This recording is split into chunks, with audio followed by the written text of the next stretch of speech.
Miraculous, la série pour enfants devenue phénomène mondial porté sur grand écran. Voilà pour le programme de ce nouveau numéro à l'affiche 100% cinéma, avec Thomas Borez évidemment. Bonjour Axel. Bonjour, ravi de vous retrouver. Bonjour. Et nous accueillons en plateau Jérémy Zag. Bonjour. Bonjour Axel. Vous êtes réalisateur, producteur, scénariste du film Miraculous, un long métrage d'animation qui est inspiré de la série animée Miraculous, les aventures de Ladybug et Chat Noir. Alors merci beaucoup d'être avec nous en plateau ce matin. Mais oui, et avant d'en parler, Thomas va faire les présentations. Oui, alors pour ceux qui n'auraient pas d'enfants, eh bien en 2015 débarquait sur TF1 d'abord une série animée autour de deux super-héros parisiens, Ladybug et Chat Noir, censés protéger la ville lumière de forces obscures et mystérieuses. 5 saisons plus tard, Miraculous, créé par Thomas Astruc, est devenu un carton planétaire. La série a été diffusée dans 120 pays. Elle a des millions d'abonnés sur TikTok et Instagram, 16 chaînes officielles sur YouTube dans 14 langues différentes. Et même Ladybug et Chat Noir sont entrés au musée Grévin en 2017. Alors, si c'est pas une consécration, je sais pas ce que c'est. Alors Jérémy, pour un Parisien. Jérémy Zag, vous êtes au tout départ de cette aventure, d'abord en tant que producteur via votre société Zagtoon. Vous m'expliquez, vous aviez fait rentrer ensuite en coproduction eh bien, des productions internationales, la Corée, le Japon, l'Italie. On voit que c'est une aventure vraiment internationale.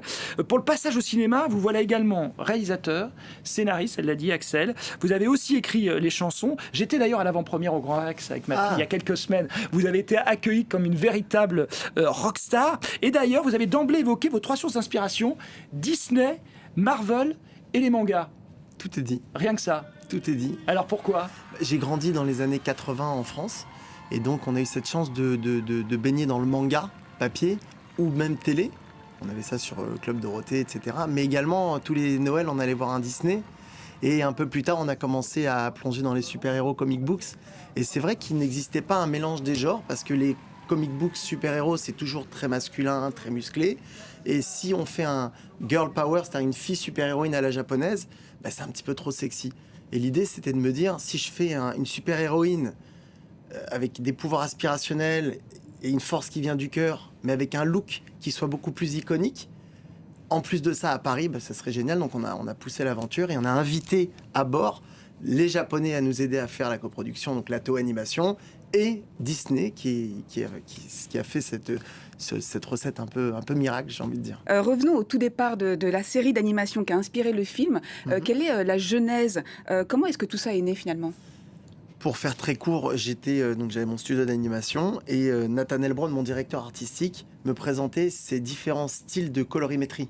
Et voilà, on peut faire un peu plus manga, un peu plus 2D, un peu plus brillant, etc. Et il me montre des dessins, et il me montre dans ses archives un dessin de Ladybug et de Chat Noir, qui était un petit peu plus sombre, avec un trait différent. Et c'est vrai que je suis tombé tout de suite amoureux de ce personnage, parce que mon rêve, c'était de faire un super-héros féminin. Mais quand j'ai vu qu'en plus de ça, c'était à Paris, et très sincèrement, c'est tellement iconique, ce qu'avait imaginé Thomas Astruc sur des croquis, je suis tombé amoureux du projet. J'ai appelé Thomas, j'ai appelé Nathaniel, on s'est réunis. On a discuté de pouvoir potentiellement le faire à la japonaise avec des transformations. Le rendez-vous du jour, la transformation, le générique très iconique. C'est un genre très spécifique.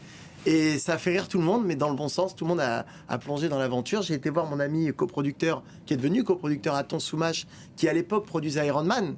Et donc j'ai dit, j'ai la Toei, au Japon, on a Disney, il y a le producteur d'Iron Man, il est français. Ah bon, bah, il y a tout le monde. Il y a les mangas, il y a Disney. Voilà, il y a tout le monde. On peut pas ne pas y aller et on a foncé.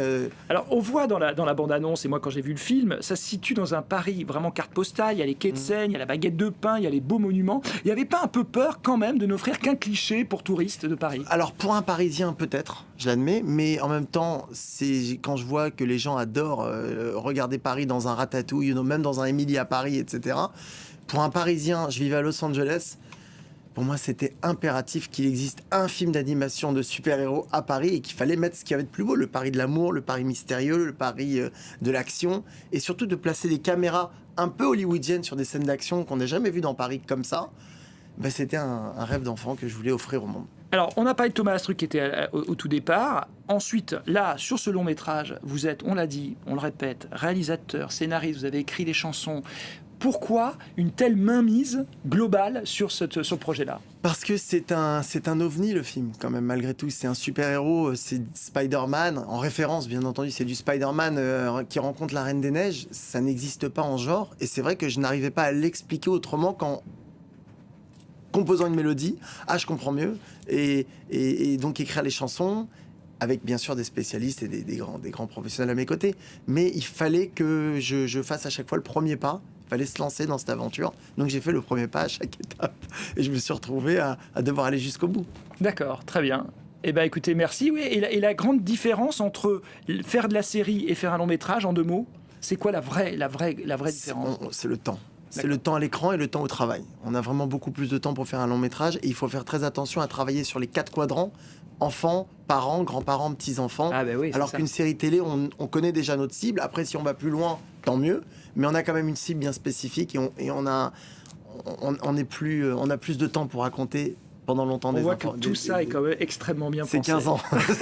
C'est pas pensé, c'est 15 ans de vécu. 15 ans de vécu. Vous restez avec nous pour parler du reste de l'actualité du cinéma. Merci Jérémy Isaac d'être venu nous parler de Miraculous. Évidemment, on vous souhaite le meilleur. Merci Thomas et à une prochaine. Merci à vous. C'est la fin de cette émission.